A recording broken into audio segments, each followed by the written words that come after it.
Hello guys, welcome to my channel. Today we are going to see how to resolve if the quick scan feature is not working in the Windows Defender application on your Windows 10 or Windows 11 computer. Let's fix it guys.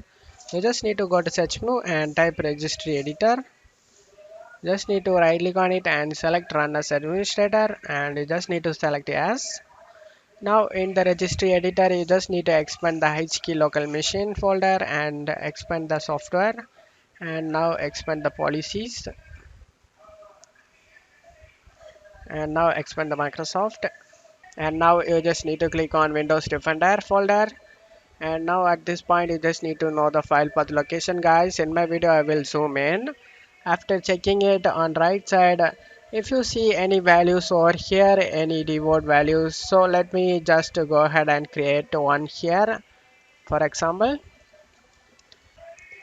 I just putting a value 1.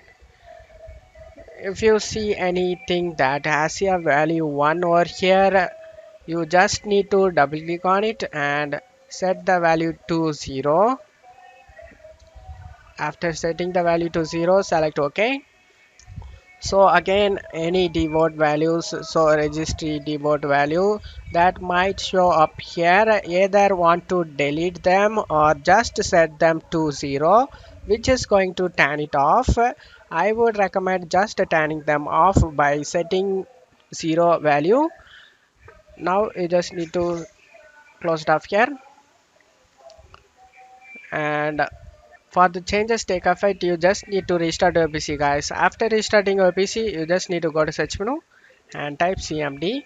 You just need to right click on the command prompt and select run as administrator, and you just need to select yes.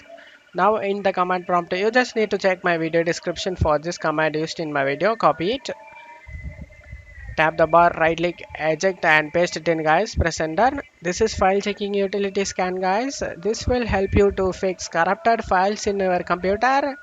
So this verification need to get 100% guys, so kindly please wait until this 100% done. After finishing this you just need to go ahead and copy the second command and paste it in the same way. After finishing the second command you just need to go ahead and restart your PC. After restarting your PC, hopefully your issue has been resolved guys. That's it for today's video guys. Give me a like and subscribe. Thank you.